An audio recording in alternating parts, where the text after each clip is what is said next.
Hi, everyone. I'm Mike Romano. We're going to get started in a few seconds here as we wait for the public waiting room to populate here on Zoom. So just give us a couple more seconds and then we'll get started.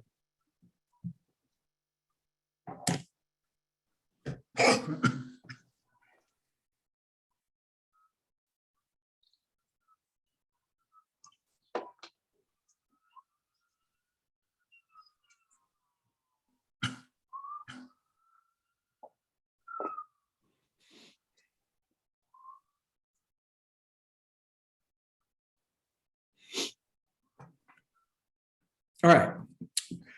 Good morning or good afternoon, everyone, and welcome to this meeting on the Committee on the Revision of the Penal Code, which is now in session. I'm Mike Romano, Committee Chair. Thank you for joining us today in these current circumstances by Zoom. This is our sixth committee meeting of 2021. I'd like to begin with a quick roll call in alphabetical order. Judge Espinoza. I had to unmute. Sorry, I'm here. Good to see you. Assemblymember Lee. Here. Hi. Justice Moreno. Here. Professor Ochin. Here. And Senator Skinner is not here, as I said before. We have a packed agenda today. Thank you all for joining us. Once again, staff have knocked themselves out. We have 11 witnesses covering current sentencing practices and history in California and nationally, as well as a panel on how reentry should work and be incorporated with our system of incarceration. We'll take a few breaks along the way, and then tomorrow we'll have public comment and the committee will discuss what it heard today and follow up on issues discussed in previous committee hearings. Before we get started, is there any housekeeping or procedural issues that any of the committee members have? All right. Let me just say a few words of introduction, then I'll hand it over to the committee. We have a big topic to the first panel. We have a big topic today: how criminal sentences are structured and why are they this way? We're going to begin with some history, including how California shifted from an indeterminate sentencing scheme to determinate sentencing in 1977, and what's happened nationwide at the same time. We'll hear from sentencing experts and from 4 other states about how their system works and some of the effects on imprisonment and incarceration. We'll wrap up hearing from leading experts on reentry in California, including the former head of California Departments of Corrections and Rehabilitation. To set the stage for today's discussion, I want to describe what things were leading up to July 1st, 1977 in California. In 1975, California had about 20,000 people in its prisons. Their release dates were controlled almost entirely by the parole board of the time. This is because the sentences for almost every major felony was an indeterminate life term. Unlike today, judges did not set a maximum period of incarceration. Despite the possibility of a long sentence, indeed life, that's not how it worked in practice. The median amount of time someone spent in prison was about 3 years at the time. And even then, the length of these sentences were among the longest in the country. This system, which frankly sounds unthinkable in today's California, had a number of problems that the committee continues to hear about and struggle with. There was a huge disparity in the amount of time people served in prison based on race, ethnicity, and other inappropriate factors. The prison population was steadily growing, and there was widespread uncertainty about how rehabilitation could best occur, and indeed whether it was possible at all. As the dean of Berkeley's law school put it, California needed to, quote, reduce the spiraling crime rate, our increasingly manifest impotency to rehabilitate prisoners or to make predictive judgments about their behavior, the felt injustice of disparity in sentencing among prisoners, and the prisoner's despair of an unknown future once in prison, the increasing resentment of what was perceived as an arbitrary and capricious action by judges and parole agencies, as well as the heightened distrust of authority and official power generally. That was 1978. Of course, many of these problems are still with us today. These problems are also echoed in the statutory charter for this committee, which directed us to consider changes to sentencing while considering, quote, protection of the public, the severity of this offense, and rates of recidivism, alternatives to incarceration, and disparities between people convicted of the same crime. It's been 40 years since California enacted a tectonic change in our sentencing policy, shifting from the indeterminate scheme leading up to 1977 to the current indeterminate sentencing structure we have today. This committee is charged with considering what comes next, and I look forward to diving into these issues with all of you today. So I want to give special thanks to each of the panelists for their insights to the committee today. Each panelist, as we've discussed, will have 5 minutes to make opening remarks, and we'll reserve the rest of the hour for Q&A and conversation with the committee. Panelists, I can't stress this enough. Please know that if you've given us a written submission, we have read it. So in your opening remarks, please quickly hit the high points so we can move on to conversation, which is the most important and productive parts of our meetings. Our first panel is about California's shift to determinate sentencing in 1977 and what some of the consequences have been. We'll also hear about how California's experience fit into national trends and some possible next steps for sentencing. Our panelists are Justice Anthony Klein of California's First District Court of Appeal. He was also Governor Jerry Brown's Legal Affairs Secretary when the determinate sentencing law was passed in the 1970s. Professor Michael Tonry of the University of Minnesota Law School, and Professor John Pfaff of Fordham University Law School. Justice Klein, we'll begin with you. Thank you. I have submitted I think, 36-page memo, which goes into great detail about the issues that I'm concerned about. And I'll try and just sum up the main point of that in a moment. But I guess I want to start by saying that all of the deficiencies in indeterminate sentencing that resulted in the repeal of that system and the introduction of a determinate system exist today. In fact, they're far more a problem today than there ever were under the indeterminate sentence law, because there are far more, ironically, there are far more indeterminate sentenced inmates in state prison today under the determinate law than there ever were at any single time under the indeterminate sentencing law. And in the beginning, part of the problem is, from a judicial point of view, is that judges who are not as familiar with many of the people participating in this panel are, believe that we were really primarily talking about determinate sentencing, because that was what the law was called. And in the beginning, most prisoners were determinately sentenced. At the time that the governor signed the final bill, only 3 offenses were remained indeterminately sentenced: first and second degree murder and kidnapping for ransom. Today, the number of the scope of indeterminately sentenced inmates is colossal. It's hard to actually pinpoint it, but I believe it's somewhere between 1/3 and 1/2 of the prison population is indeterminately sentenced. Now, this was a problem. The indeterminate sentence law was a problem for a lot of people, for prosecutors and defense lawyers. Their charging offenses or their plea bargains were really irrelevant because the sentencing was taken out of the courts and placed in a body that was anonymous and not really very accountable. The chief argument, I think, for most people who were not experts, but who were looking at that process, was the arbitrariness of the process, that the criteria were subjective. Basically, the ultimate determination of sentencing, and a parole board is really a sentencing body in an indeterminate system, was a prediction of dangerousness.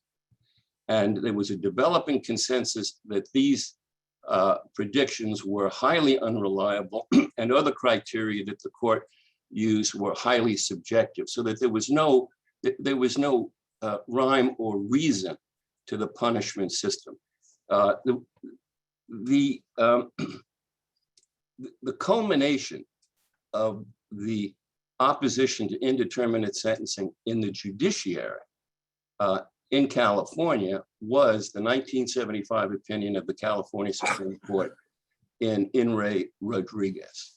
I was the lawyer in that case, but I want to confess that the substance of that seminal opinion was not my idea.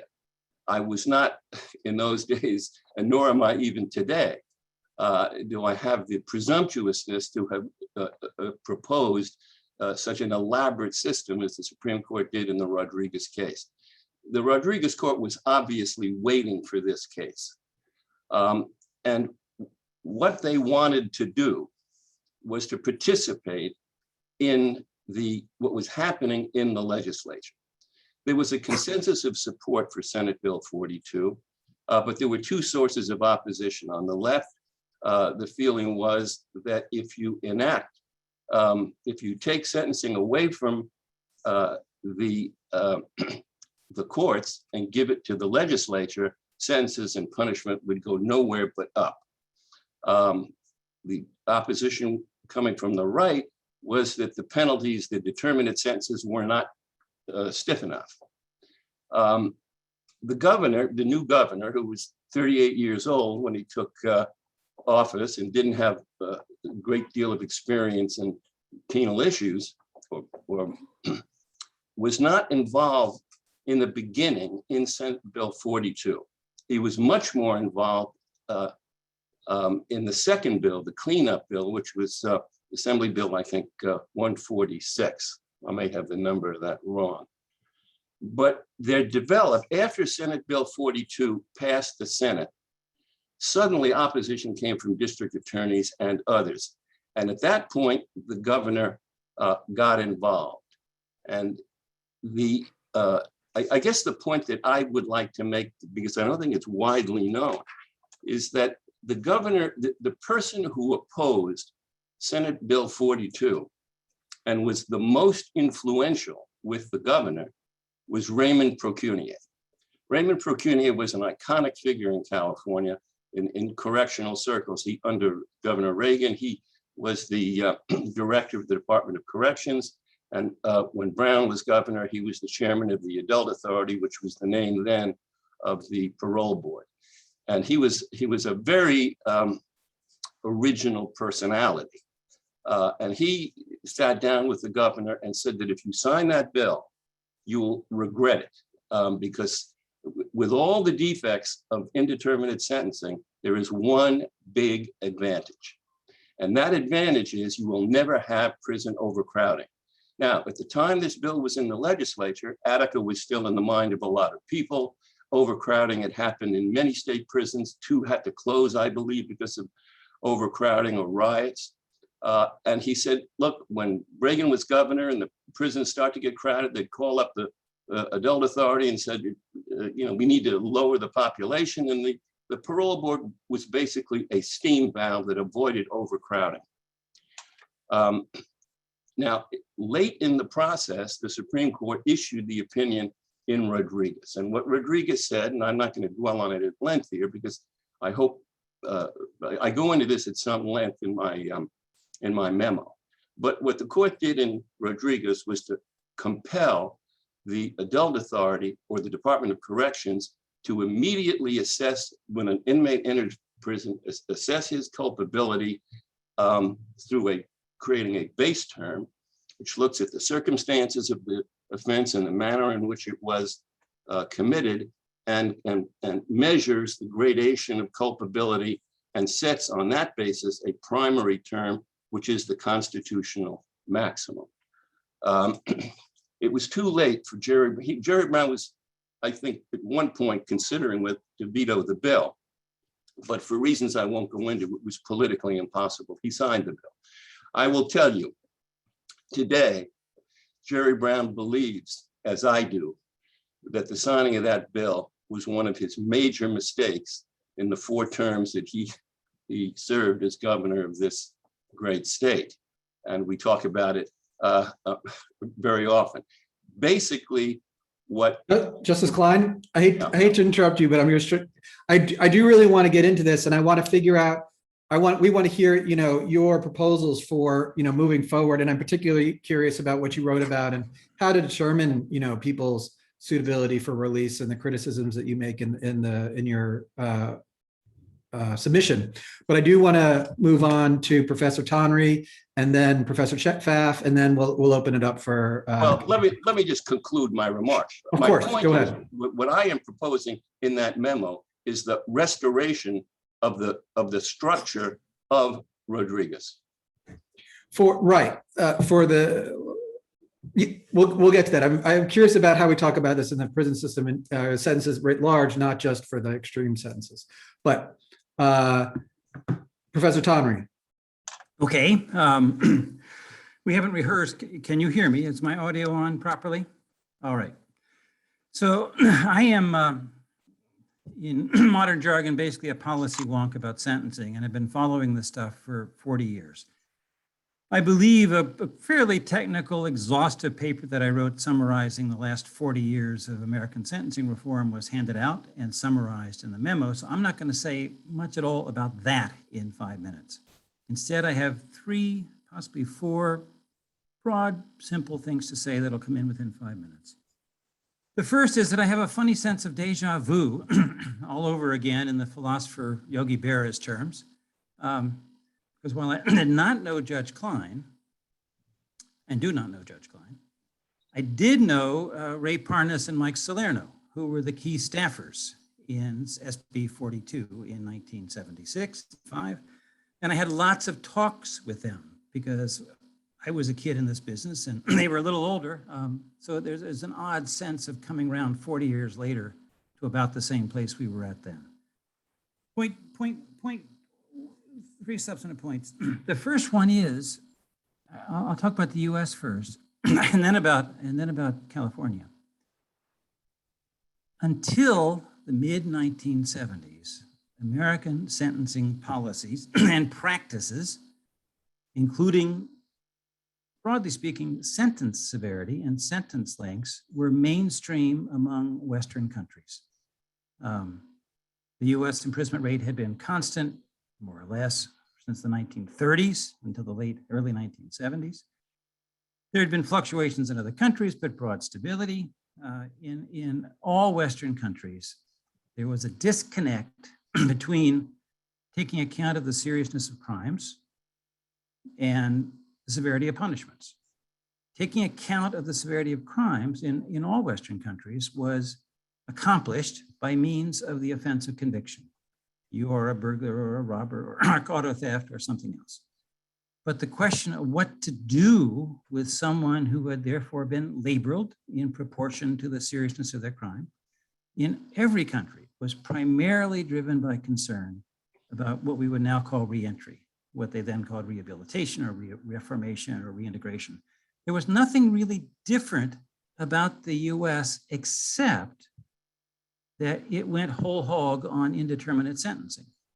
So we weren't an outlier in 1970 or 1975. We became an outlier in almost all respects by 1985 in terms of imprisonment rates and severity of punishments and rigid laws and all those things. Okay, California in 1975 was not as much of an outlier as it appears perhaps some of the people involved in this process think.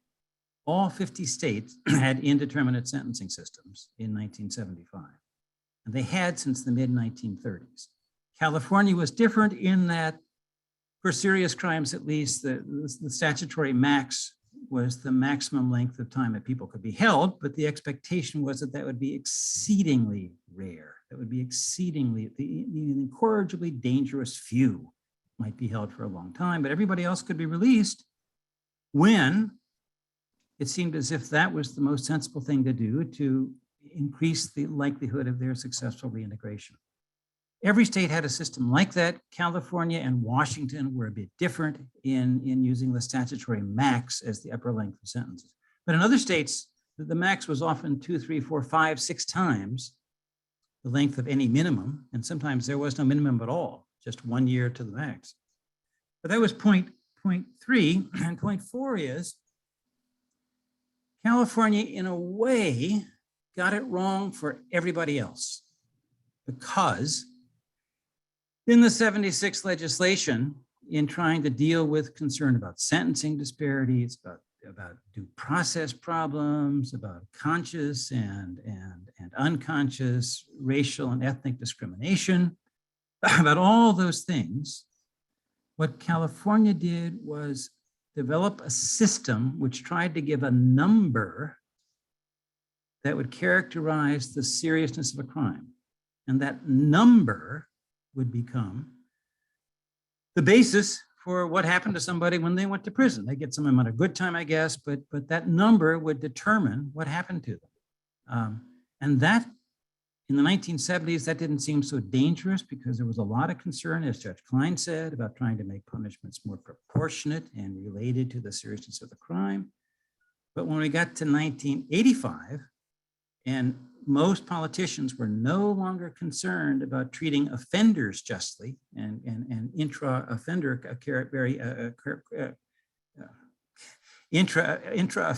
comparisons being just, but were concerned about other things, about sending signals and political point scoring. And so all over the country, mandatory minimum sentencing and 3 strikes and you're out, that's a little bit later. Truth in sentencing, that's a little bit later. Imposing harsh, irremediable sentences in a country that does not have appellate sentence review put us into the situation we're in now. So California didn't mean to do it, I'm sure, but it's by adopting this model of fixing a hard number and attaching that to a criminal conviction that led the US down the primrose path that it's been on ever since. And that's the end of my prepared remarks. Thank you for wrapping it up. Professor Pfaff? Thanks so much. So I kind of just want to start right at like 2017 to 2020, right? And so California is kind of in a very unique situation, right? It's hard to understate what a success in many ways realignment was, right? The first couple of years of that prison drop in the United States, 2010, 11, 12, fully half of the national decline was just California, right? The US didn't decarcerate in the early 2010s. California did. The rest of us kind of followed in its wake, right?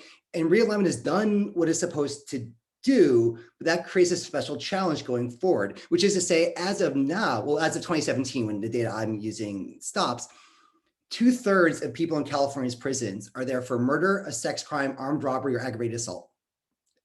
1/3 is everything else, right? Which is what realignment was supposed to do, right? It was supposed to get those lower level cases out of prisons into jails. We're leaving that aside for now, right? But that means that to reduce California's prison population any further requires having serious questions about violence and serious violence.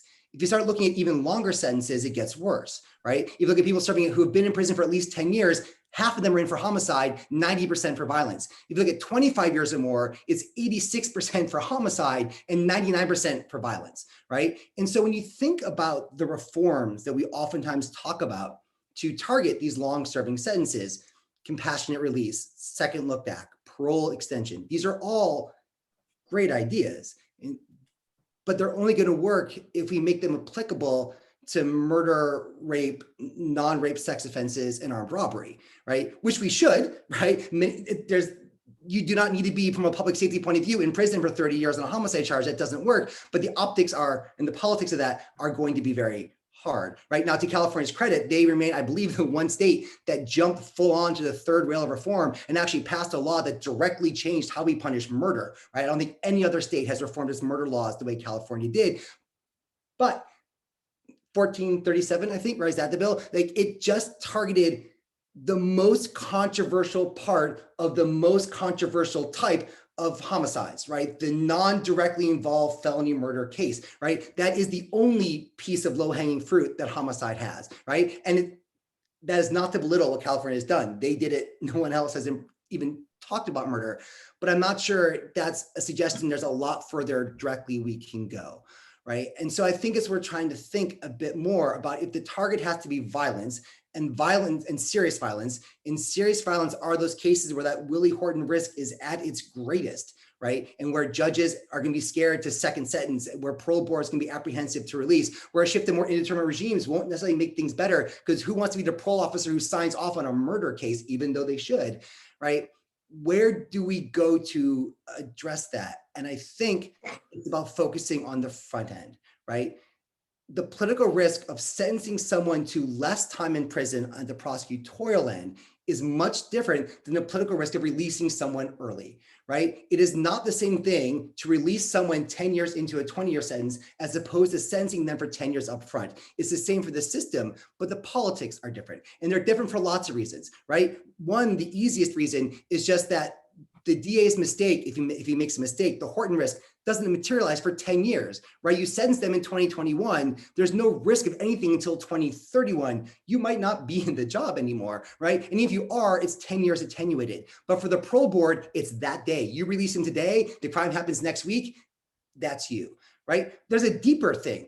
I remember when Chelsea Manning's sentence was commuted, what really struck me about the criticism, I never saw anyone say she only served 7 years. That was never the criticism. It was always she only served 20% of her sentence. She was given 35 and she only served 7. I think had she been sentenced to 8 and Obama commuted at 7, the outrage would have been 1/10 as much, right? Because the sentence, people don't pay close attention to the crimes. The sentence that the prosecutor chooses through plea bargaining to impose is how we view the moral badness of that offense and how we view when they should come out, right? And so I think prosecutors have a lot more flexibility up front to actually target these longer sentences by not imposing them, right? And then the question becomes, how do we encourage them to do this? Right. And I think there are ways we can think about how to encourage prosecutors not to be aggressive up front, right? From simply reporting sort of the resource demands their tough sentences do, right? Larry Krasner has kind of done this in reverse, right? Krasner started to sentence a whole bunch of second-degree and first-degree murders as third-degree, which in Pennsylvania means he goes from life without parole to 10-year minimum, right? And the way he's gone before the state legislature to justify this is literally giant charts of cost savings, right? I have now sentenced like 400,000 fewer person years into Pennsylvania's prisons. Here's where that money can actually go now, right? And so I think just sort of some sort of public reporting system can actually get us somewhere, right? I think we can even go, further, we can, California, and I understand for the strike law, this is hard because it's an initiative, right? But giving DAs more discretion, right? The whole thing tangled up in the courts right now with Los Angeles, obviously, right? Is does Gascon have the discretion to not call strikes, right? And if we make it clear that he has that discretion, right? Granting discretion isn't gonna be all that controversial as opposed to like scaling the law back, right? But it's worth pointing out that if you look at the new DA association that the 4 DAs started, those 4 DAs cover 30% of California's population, right? And so if you free the more liberal areas of the state to give their DAs more discretion, they're already electing, hopefully keeping, right, those DAs who want to do this in the first place, right? And my third idea is going even further, right? So idea perhaps even flipping realignment around, right? Realignment penalizes counties for being punitive, right? You have to pay for the punitiveness you impose. What if you create kind of a reward system, right? For every sort of person year prison use you don't use, right, we'll give the county back some money, and maybe not give it to the DA, give it to the county, right? And so perhaps the more conservative counties with more liberal cities can actually watch their more liberal DAs increase county budgets for them by being less punitive and co-opt some of the conservative liberal splits we see in counties outside of LA and San Francisco, where this bluer city is part of a much redder county and the politics get much more complicated, right? Right. And so, I want to interrupt you there unless you have one last thing to say. And I then was going to say, I just think it's important. Second step, back end stuff is important. It should all be done. But I think for this serious violence, it's unlikely to be as effective as we want. And it's worth thinking about how to really empower prosecutors or induce them to be smarter on the front end. Terrific. Thank you. I want to ask the first question, then I hope I'm going to open, other members. Getting back to you, Justice Klein, where you left off. I think I understand your point about Rodriguez, in particular with regard to life sentences under the current scheme, meaning homicide life sentences, 15 to life, 25 to life, and setting a sort of a constitutional maximum sentence. I guess my question is, given your concerns about the determinate sentencing scheme, are you suggesting that something similar be imposed for other crimes, or are you merely talking about the indeterminate current set of lifers? I'm only talking about life prisoners eligible for parole, who Right. are approaching half of the prison population. I don't think it's quite that much. I think it's more like a quarter. There's a lot of indeterminate sentencing in if you include the nonviolent second strikers. Oh, I am. Right. Including that. So then how would you apply Rodriguez to that group? So, right. So, yeah. So how would you apply Rodriguez to that? Because there's already a statutory maximum that those people have, right? Because it's a determinate sentence. They're just getting a early look. Right. Well, I think there are a number of ways to do it. I'm dealing with this on a conceptual level because I think you have to accept the idea before you get into the weeds.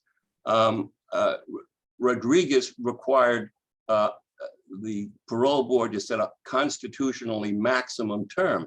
You needn't do that. You can. There are a variety of ways of introducing constitutional proportionality into the parole process without setting a maximum term. My central point. For example, I just curious what you mean by that. Well, for example, if a prisoner has served his minimum, then the parole board, when he's up for a suitability hearing, should have a much higher burden to fulfill before it can deny him parole. It doesn't have to. We don't have to decide what is the constitutional maximum based on a culpability assessment. But we're using an objective criteria to elevate the duty of the parole board to find something a lot greater than, quote, some evidence of dangerousness. I do think that I'm basically making 2 points. First, the introduction of proportionality in sentencing into the parole process, I think is vital. I was shocked, frankly, that a unanimous California Supreme Court relieved our parole board, the Board of Parole Hearings, of any duty to pay attention to the constitutional consequences of the denials of parole.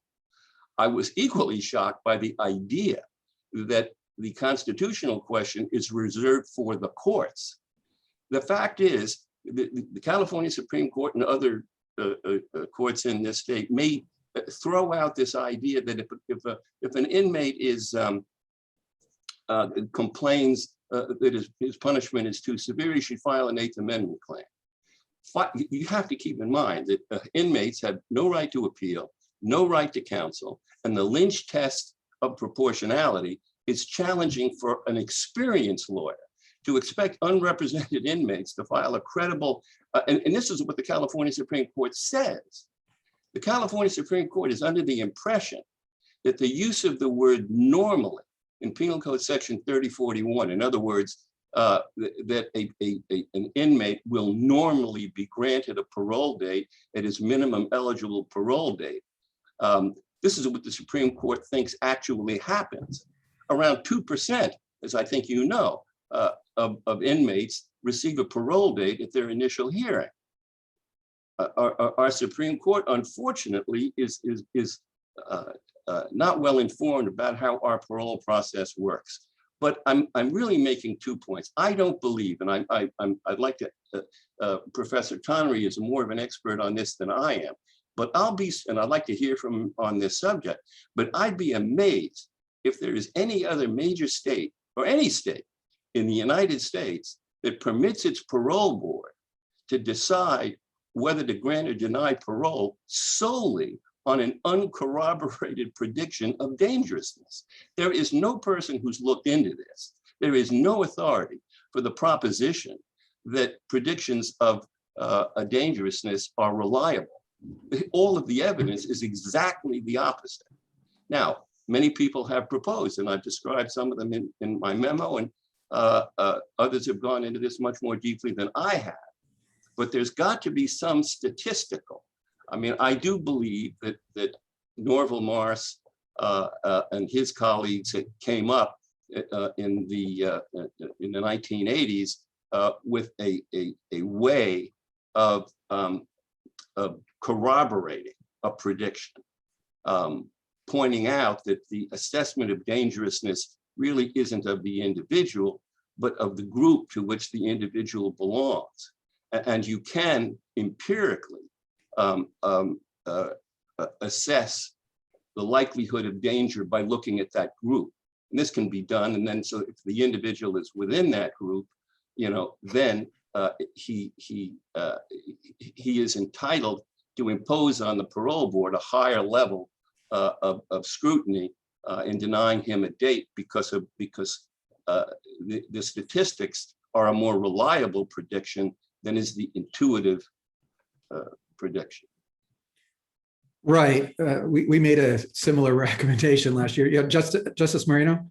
Yeah, I'm intrigued by Justice Klein's article. He knows that I've written about parole decisions, and it appears to me. I mean, I agree with the justice that it appears that the California Supreme Court has ceded its sort of constitutional authority, or at least not honored the constitutional principles by ceding its authority to the parole board when he states that, or the court has stated that a date should in normal circumstances be given, and it's really kind of an illusory promise. But I have basically two concerns that have always bothered me about parole board decisions. The first is the idea of culpability and circumstances of the offense, which never change. And it seems the parole board always, can always hang its hat and disregard the idea of proportionality, and those facts never change. The second point is the some level of dangerousness, and it seems that, like with so many things, you can always come up with some evidence of some element, and in particular here, prediction of future dangerousness. And I'm intrigued how any kind of test, maybe social scientists can come up with some kind of prediction of dangerousness, but it almost sounds like science fiction to me. I mean, you've got a track record in prison, you've got people sort of aging out, as I believe they do in the prison system. But is there any realistic way of predicting with any kind of assurance that someone is a continuing danger to public safety? And it seems that the parole board, unless there's some kind of presumption that there's a date to be released, whether any of these tests can really be devised. So, well, if I can respond to that, I think that Norval Morris, who I think has dealt with this issue more insightfully than most, accepts the need to predict dangerousness only because the United States Supreme Court has accepted the use of predictions of dangerousness in a lot of contexts, in the bail context, in the sentencing process generally, and in parole decisions. The courts have accepted it as essential. United States versus Jones is an opinion, I believe, by Whizzer White that goes into this. So you have to live with it. It's not as though we have the choice, except to try to persuade the courts to rely on something else. The courts have accepted it. Therefore, we have to operate within the scope of the discretion the judicial decision imposes, which is we have to deal with predictions. But what can be done is a much more scientific prediction based on the assessment of groups, of the conduct of groups. That's, I don't want to defend predictions of dangerousness. I feel we have to accept it.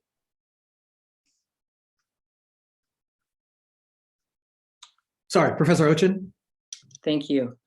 So first I want to thank all of our presenters today for your written remarks, as well as your presentations today. They've been really helpful and insightful. I guess I want to follow up on some of the things that Justice Klein said and discussed in terms of his recommendations around one, the back end, and then sort of contrast that with Professor Plaff's comments about the front end and how to incentivize the use of prosecutorial discretion toward leniency.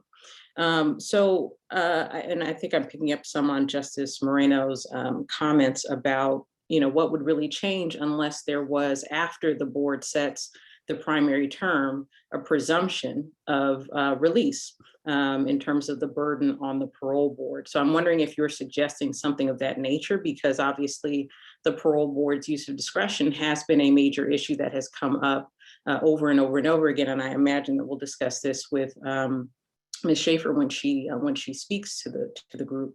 The second question I have for you, Justice Klein, is about predictions of dangerousness, right? And the use of things like algorithms or risk assessment tools in using aggregate information. So there have been a lot of studies that have noted the racial disparities inherent in such tools.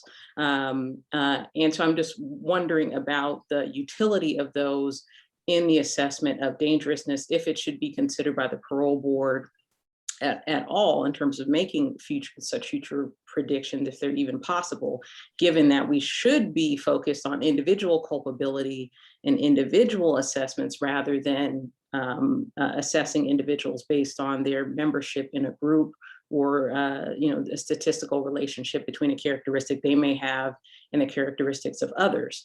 So those are my two questions. Should there be a presumption of release? What should be the burden on the parole board if they decide to deny parole after setting a primary term? And then second is are the concerns about racial disparities in the use of aggregate tools like risk assessment tools in making determinations about future dangerousness. And then I'll come back and ask some questions about prosecutorial discretion. Well, if those questions are addressed to me, yes, I do believe there should be a presumption at some point. I think there's different places where this can be done in a variety of ways. What the Supreme Court did in Rodriguez was just to set a constitutional maximum. Now, I have no problem with that. I think that's great, except that I think that's a very heavy political lift because that really converts an indeterminate sentence into a determinate sentence based on a constitutional principle. But I think there are other ways of doing it. And at the close of my memorandum, I quote Kristen Bell, a professor at the University of Oregon Law School, who I think has come up with an array of ways that presumption can be set. Your second question is more complicated. There's no greater champion than me of judicial discretion, except when it comes to predictions of dangerousness, because of what Professor Pfaff pointed out. State judges are elected. And my own view, I was the judge who wrote the opinion in In re Humphrey holding our bail system unconstitutional and requiring alternatives to cash bail. And reluctantly, I have come around to the use of algorithms. I understand all of the dangers of algorithms, the high likelihood of racial bias and gender bias and a whole lot of other, these algorithms absorb data. And a lot of this data is based on facts in which people of color are inordinately represented, so that there is a racial bias. And I do believe if the algorithm process is transparent, if there is supervision of the consequences of the use of an algorithm, and the Partnership for AI, which is an organization that is very, very well funded and has gone into this in some depth, has proposed a way to use algorithms in a way that can be monitored to eliminate or at least to diminish the racial bias that so many of us fear. Because I believe that in this area, trial judges are very reluctant to take the chance that a defendant released prior to trial will commit a sensational crime and that judge will be recalled. This has happened very recently in Santa Clara County, not in connection with bail. So I do think that the careful use of algorithms is inevitable. We have to, I feel we have to reconcile to the need to predict dangerousness. I don't think we can avoid it. Thank you very much. Professor Paff, I want to, and please let me know if I'm mispronouncing your last name. So I want to invite you to expand on your comments about how to incentivize prosecutors to use their discretion toward, I don't even know if leniency is the right word, toward rationality, perhaps. We've obviously have some, I'm in Los Angeles, so we have obviously a debate going on here in LA County. We've talked about issues related to prosecutorial discretion and sentencing in the past, and I just want to invite you to expand on some of your thoughts. One question that I have for you is about cost shifting, and I know this, I think the committee has discussed this in the past in terms of assessing the costs of incarceration on counties. Would that shift how prosecutors use their discretion if they had to pay for the number of people that they're sending to prison for life and so forth? So I'm wondering if you can talk about some of your general recommendations and also cost shifting burdens and the effect that may have on prosecutorial decision making. Sure, I'm happy to. Before I do that, I just want to make two very small comments on the risks. I just had thoughts on that too. I think two important points there. One, the Supreme Court doesn't compel us to think about danger, but allows it. I live in a state where actually you're not allowed to think about danger in the bail context, but everybody does, right? In fact, I once saw an elected official at a public event who had been a formal judge admit in public with the media there, oh no, as a judge, I always found ways to take dangerousness into account when I was setting bail, even though she said the statute didn't require us. It's like, no, the statute forbid you, and you know that, and you didn't care. And in front of the media, you said, no, we broke the law all the time, and nobody cares, right?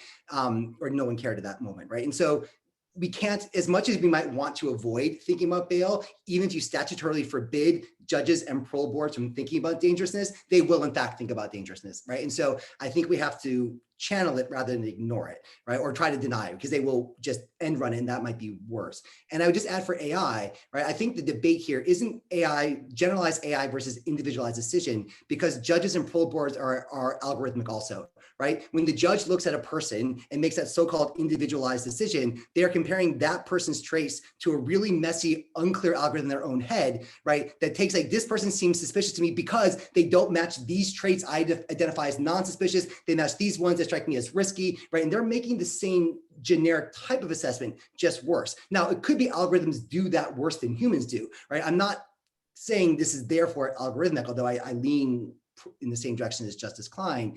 But I think the debate isn't individualized versus group. It's the algorithm of humans versus the algorithm of computers and which ones we trust more. But I think it's important to frame the debate on the level of both populations making group decisions, just in radically different kinds of ways that could very much matter. And I mean this very sincerely, the answer is completely unresolved as to which one comes out better.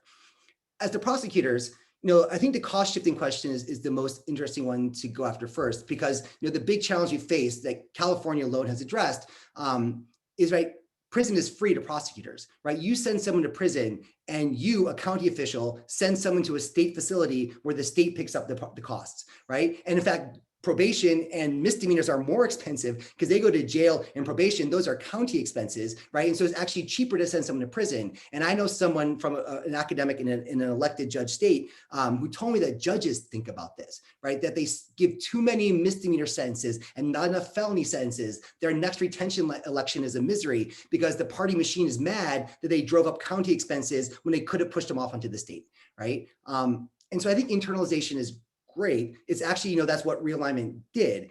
The trick is obviously realignment didn't apply to violent crimes. And I struggle there, right? Because outside of major cities, right, probably the more violent counties will the counties with more violence will probably tend to be the poorer counties, right? And having sort of this subsidy for violence, not to say prison violence, might not be such a bad thing, because we don't want poorer counties to decide between, do we punish these murderers or do we fund this after school program just as a school program? and poverty and violence are going to be connected, right? And so I think that's a challenge. I think there are other ways to think about it. You can allocate every county a certain number of beds per year, and they want to go beyond that, then they have to like either get a waiver or they have to pay for those beds, right? So there's a certain amount that we're willing to cross subsidize with richer counties, but after that, you're on your own, or you need to show some sort of exceptional need. But I do think forcing county officials to understand that they have been getting a free subsidy is important, right? And that's why realignment worked. I think thinking about ways to extend that to violence is important, but I think we want to be careful to do it in a way that doesn't punish poor and violent counties and make them make sort of terrible choices that places like LA and San Francisco just don't have to make because they've got bigger tax bases to absorb the hit, right? And so that's why even things just like, publicizing how much demands DAs are making, or rewarding those counties that are less aggressive, right? That perhaps counties that are below the state mean for sending people, for giving crime rates, say counties that are below the state mean or somehow, achieve certain kinds of beneficial goals, get a subsidy rather than sort of forcing poor counties to pay when they get something wrong, right? Might work better, right? Because it sort of acknowledges the poverty, the low tax base, high violence correlation that might persist. And so, those are my two quick thoughts on that, right? Is that the cost subsidy, the cost internalization part is incredibly important. But once you move into violence, the normative issues of sort of poverty and violence being tied to each other becomes complicated. That's not insurmountable, but I think just requires something not quite like realignment to address it. Thank you. Professor Ochin, does that answer your questions?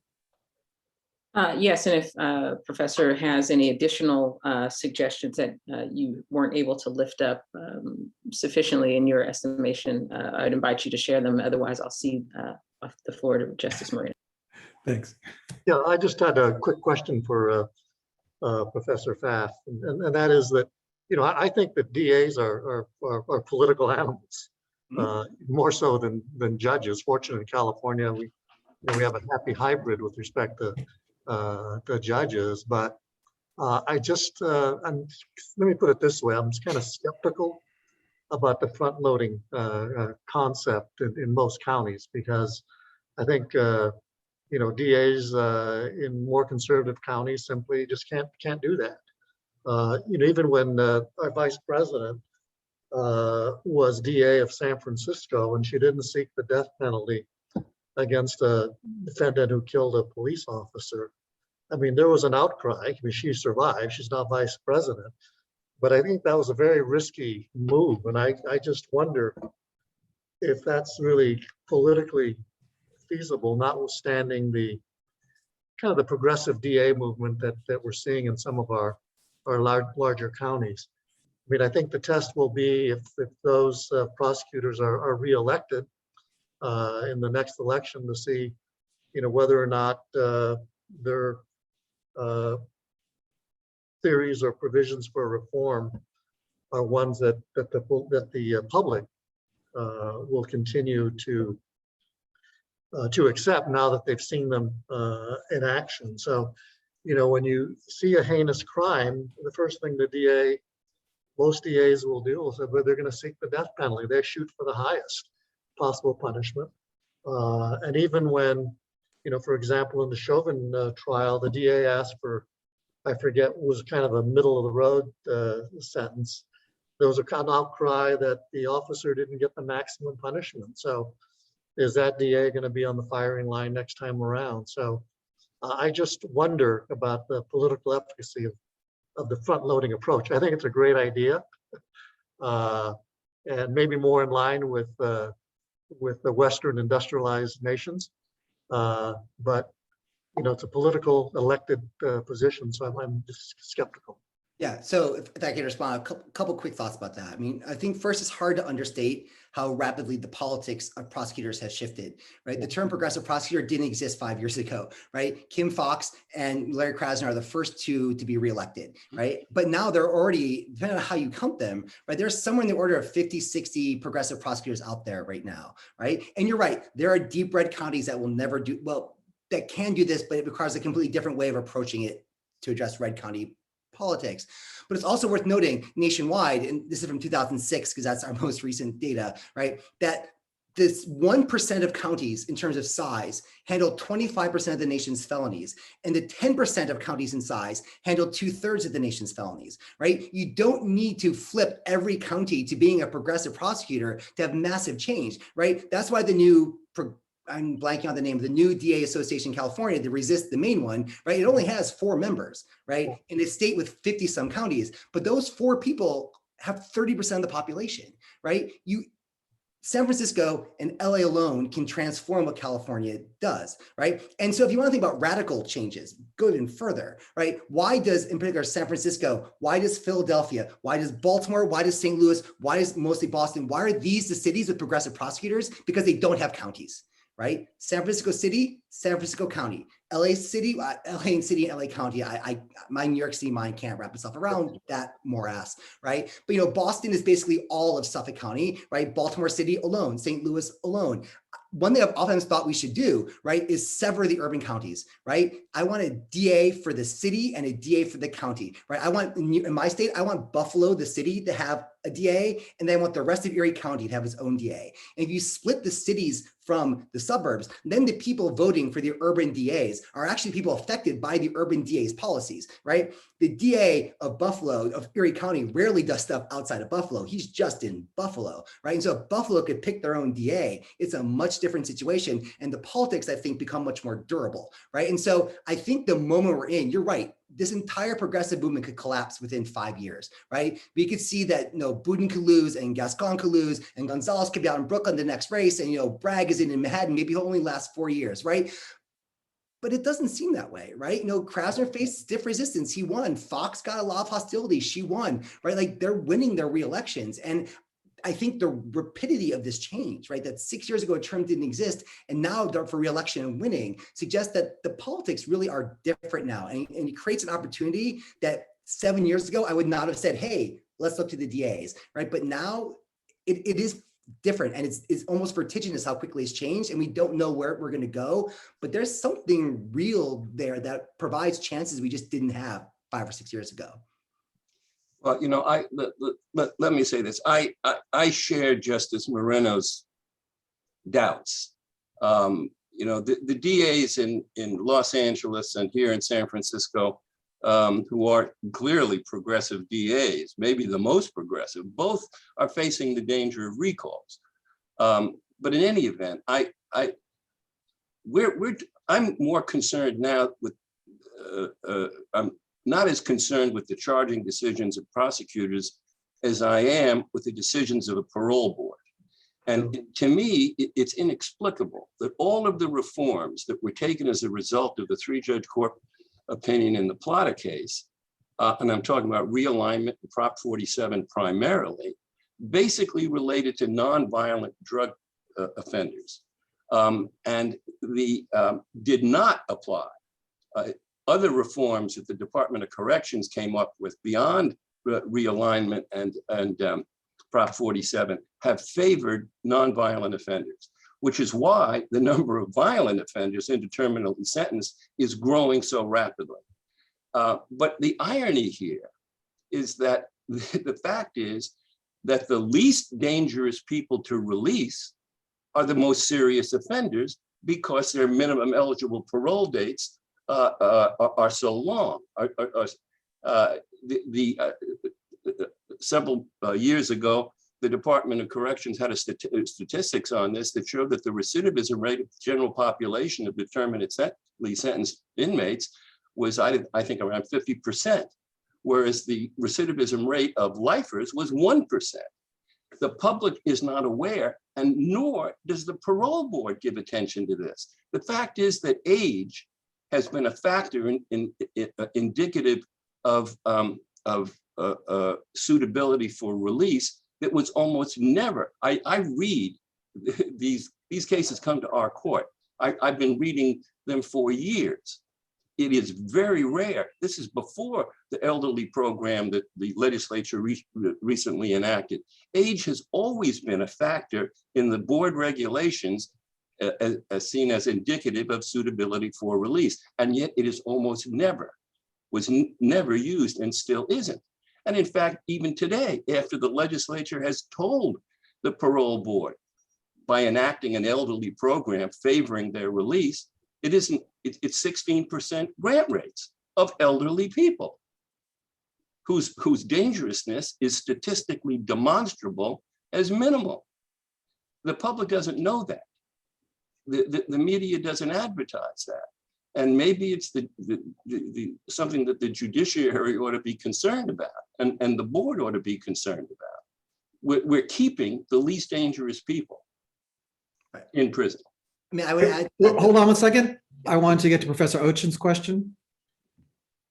I'm actually going to shift to Professor Tonry, so you all can finish this line of questioning, and then I'll join. No, I'm finished. So just one last thing I'd sort of say is the challenge with the parole idea is that if the politics denies it to the prosecutors, I don't know why the parole board would be any better, right? In fact, they might be worse, right? In New York State, at least, the parole board is a direct at-will employee of the governor, right? He usually has some broader aspirations and isn't responsible just to the cities. And they admit that their parole decision is a two-pronged process, right? One, well, even talking about this, get me on the front page of the Post or Daily News. If yes, deny. If no, let's debate the merits of it, right? And that's why age doesn't matter in New York State either, for the exact same reason. We have a massively aging population, right? Unlike the DAs who actually respond to those local communities. I mean, to me, the most important map we've seen in the past 6 months was the Philadelphia DA election map, right? Where Krasner did the best in the areas where the shootings were the greatest, right? Because in those areas where crime is concentrated in a city that doesn't have a suburb, right? The voters understood we want what Krasner's offering more than what the Philly police are offering to their handpicked candidate, right? And so DAs had the ability in places like LA and San Francisco to respond to electors that the parole board won't, because they're responding to a governor who has much different and more complicated and less crime-focused incentives, right? And so I guess I'm more skeptical of parole boards because their politics are a hot mess also. And I'm not sure whose mess comes out being messier in the end. I guess I mean, increasingly thinking prosecutors are the less messy ones, at least right now, in big urban counties that can do a lot of heavy lifting. Thank you. Professor Ochen, before your question, I just want to say that we have about 5 or 10 minutes left in this panel, but go ahead. Oh, thank you. Professor Tonry, I'm quite intrigued by the title of the article that was submitted, Sentencing in America from 1975 to 2025. So I'm interested in 2021 to 2025, some of your predictions that you sort of hinted out in the paper, which I had an opportunity to skim. So one of the things that you contend in the piece is that essentially that there's, and correct me if I'm misstating what you said, that there's a lack of rationality in our sentencing policy. It's not driven by social science. And so folks in the past would not recognize the regimes that we have today if we had time travelers and so forth. So I'm wondering, from your perspective, what ought to be the guiding principles if we look to social science rather than anecdote, rather than racial bias, stereotypes, algorithms, individual algorithms from judges or members of the parole board. What are those guiding principles that you see on the horizon and that you would recommend ground sentencing in a state like California? There are 3 guiding principles. The first one is, as I think Judge Klein said, I'm moving around, so I'm probably not showing the camera. Before you get to that, Professor Tonry, I'm going to add one piece to the question I'd like you to tack on, which is something that you mentioned, which I believe is common in New York, where there's appellate review of sentences. So you had mentioned that in passing of your opening statement. If you could tack that on to the end of your response to Professor Ochen, I'd appreciate it.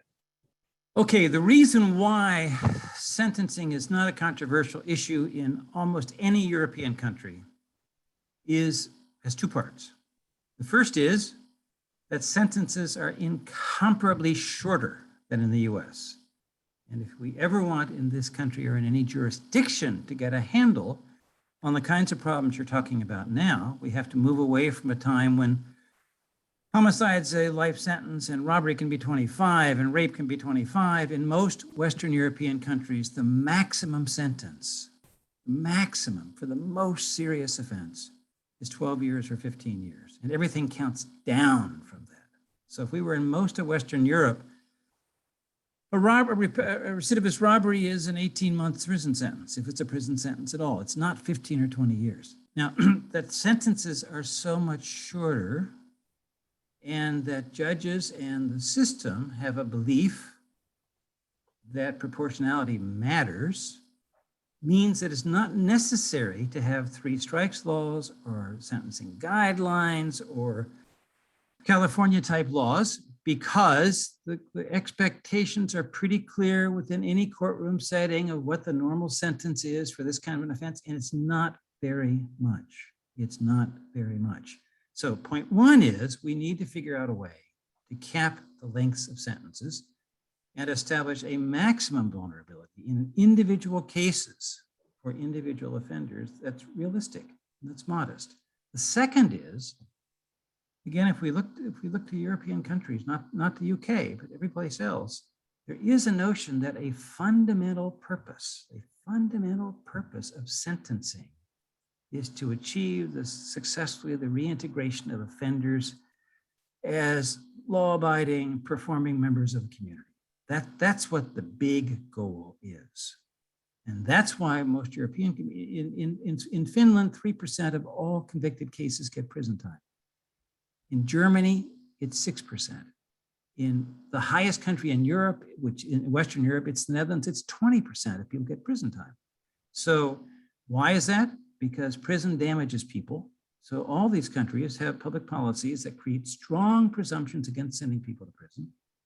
And second, create strong incentive to have rich social service programs to facilitate the reintegration of people. All right, so those 2 features plus every other Western country besides the US has well-developed appellate sentencing systems. So even if you're in Germany and you got 2 years for robbery and you say the norm should be 1.5, you can appeal that. And sometimes you will win, even though the maximum for robbery might be 8 years. And for multiple robberies, it might be 12 years. So putting the 3 things together, much more modest maximum sentences. A notion that what we are trying to do is treat offenders humanely in a way that will facilitate their successful reestablishment of law-abiding lives. And third, an institutionalized capacity to second-guess judges when they arguably make the wrong decisions. Those are the takeaways, I think, which is why I found a lot of this conversation non sequitur. I mean, your California violent prisoners, predictions of dangerous and AI has nothing to do with that, because as Judge Klein said, almost none of those people have significant positive dangerousness predictions attached to them. Get past age 40 and you don't. You just don't unless there's a deep psychological problem. The prosecution thing is, it's a non sequitur, right? If you want to reform California's state sentencing system, you don't have constitutional authority, probably, to regulate the discretionary decisions of prosecutors throughout the state, since they are independently elected at the local level.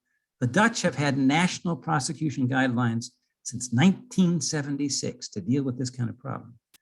But nobody's talking about that in this country. And frankly, I have a hard time imagining that your commission is going to propose that we'll solve California's problems by doing something with the California prosecutors. But end of my peroration. I have a question, of Professor Tonry, if I may. Okay, hold on real quick. I also see that Professor Pfaff has his hand up. We're right at the end of the allotted time for this panel. So Justice Klein, if you would make it quick, and then Professor Pfaff, if you would make it quick, and then we'll wrap this up. So Justice Klein? Well, I'd like Professor Tonry's reaction to the fact that the California Parole Board makes its parole determination solely on the basis of a prediction of dangerousness. Is that unusual in this country? And any other comment? I know you have written about this subject. Sorry, go ahead. I actually had the same question. So you had said, Justice Klein, in your opening comment, that no other country or state has this prediction of dangerousness. Well, I'm not entirely confident about that. I want Professor Tonry to help me. I agree. I am sorry to have to say that predictions of dangerousness in parole release decisions have a history that goes back to Illinois in 1918. The primary driver of parole guidelines, certainly since the late 1960s in the US, has been predictions of dangerousness, but not as the sole determining consideration. It's setting presumptions. And in a decent parole system, the prisoner, if the decision is made to not release him according to the parole guidelines with their prediction base, can appeal administratively and find an answer to that.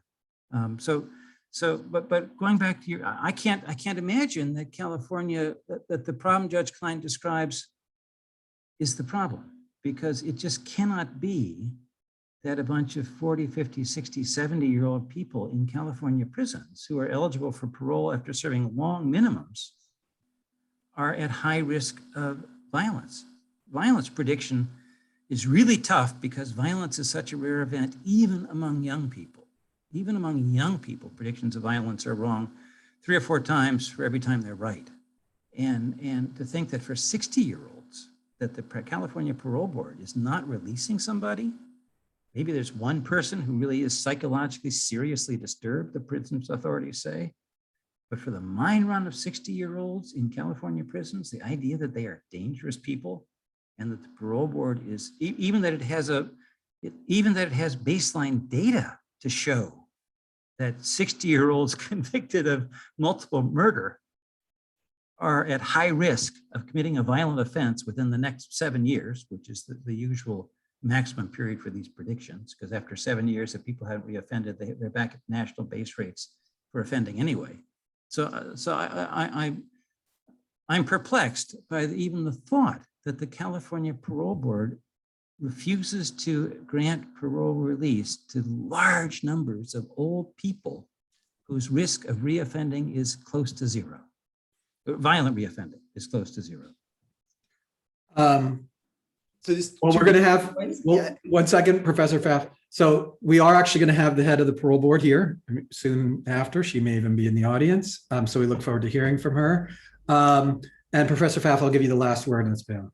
Just 2 quick points. One, I'd point out that just looking at over 60s in California, 40% have been in prison for less than 10 years, and 3/4 of them are in for violence, right? And so there actually is, amongst the older people, half of those over 50 and 40% of those over 60 have been in for less than 10 years. Almost all of them are in for a violent crime, which suggests thinking about the risk they pose as a relevant issue, both at sentencing and at release, because there is actually a large portion of older inmates who have been sentenced recently who are in for actual violence in California, right? And the last thing I say about prosecutors actually is New Jersey has adopted plea bargaining guidelines to restrain what prosecutors do. They're the only state that's done it. They've done it just for drugs, but I've actually written a whole paper on like, this is something states could think about, right? It is another option, is to regulate plea bargaining up front, to regulate the sentence that DAs can impose, and judges in states with elected DAs like California can design systems that would make this work. It's not impossible. It takes a little bit more thought than in New Jersey where they appoint their DAs, but it can definitely be done, right? And to be clear, I was never arguing that we can restrain what DAs do.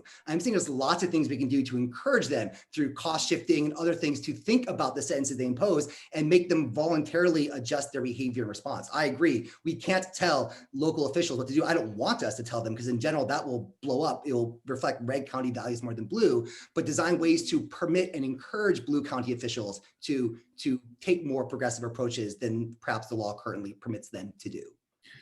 Thank you. I will say California has had some recent and successful experience with financial incentives in prosecution with juveniles and with probationers. It's both were proven very successful. There's also part of the Gascon litigation will be whether or not the legislature can, in fact, direct prosecutors to charge or not to charge.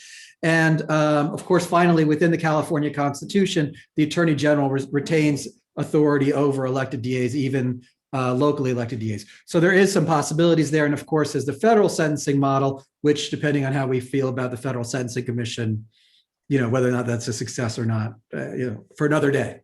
All right. Thank you all very much. I really appreciate this. This is a really good way to kick things off. I appreciate hearing from all of you. Some of you have, this has been an ongoing conversation for many years, so I appreciate that. Thank you all. We're going to take a 10-minute break and reconvene at 2:25 to hear from Jennifer Schaefer. So thank you all. I'll see you at 2:25.